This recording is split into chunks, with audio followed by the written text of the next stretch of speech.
un livre maintenant pour nous montrer que tout ne va pas si mal. Il est signé du professeur Didier Raoult qui figure parmi les 100 scientifiques les plus cités dans le monde et qui est notre invité du 13h. Bonjour. Bonjour. Vous êtes microbiologiste à Marseille. Avec votre équipe, on vous doit, entre autres, la découverte d'une 60aine de nouveaux virus. Tout votre savoir, vous l'avez compilé dans ce livre qui fait sensation parce qu'il se veut, et là je vous cite, il se veut être l'antidote à la pire maladie du siècle, la peur, c'est-à-dire.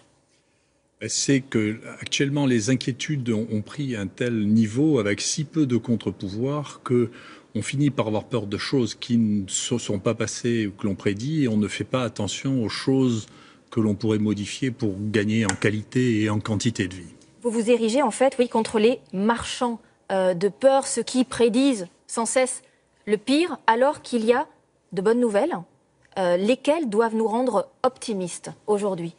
Si on regarde, il y a une fois par an un très très gros pavé qui est publié par le Lancet sur l'évolution de la mortalité et des maladies dans le monde.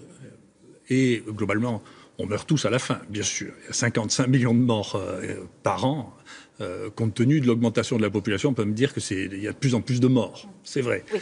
Mais si on regarde l'espérance de vie en général et la mortalité maladie par maladie, ce que l'on voit, c'est qu'on a une augmentation absolument spectaculaire dans tous les pays du monde de l'espérance de vie. Donc on meurt plus tard.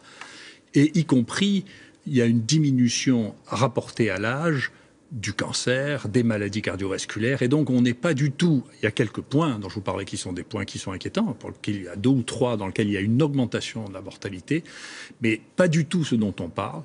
Et pour ça, une fois qu'on rapporte ça à l'âge, eh bien entendu, la mortalité diminue. Maintenant, il n'empêche que comme nous vieillissons, les maladies qui augmentent sont les maladies des sujets âgés, comme le cancer, mais simplement on les fait 10 ans plus tard. Ce qui vous agace, c'est le décalage entre les connaissances des scientifiques et celles du reste du monde. Sur ce point, Internet, c'est un vrai problème. 6 informations sur 10 sont fausses, dites-vous ? C'est moins Internet. Si vous voulez, Internet, ça a remplacé le bistrot du coin. C'est des conversations de bar. C'est pas très grave. Il manque actuellement des références pour calmer un contre-pouvoir, pour calmer contre cette excitation des lanceurs d'alerte. C'est naturel qu'il y ait des lanceurs d'alerte, mais il faut des contre-pouvoirs. Or, nous ne les avons plus.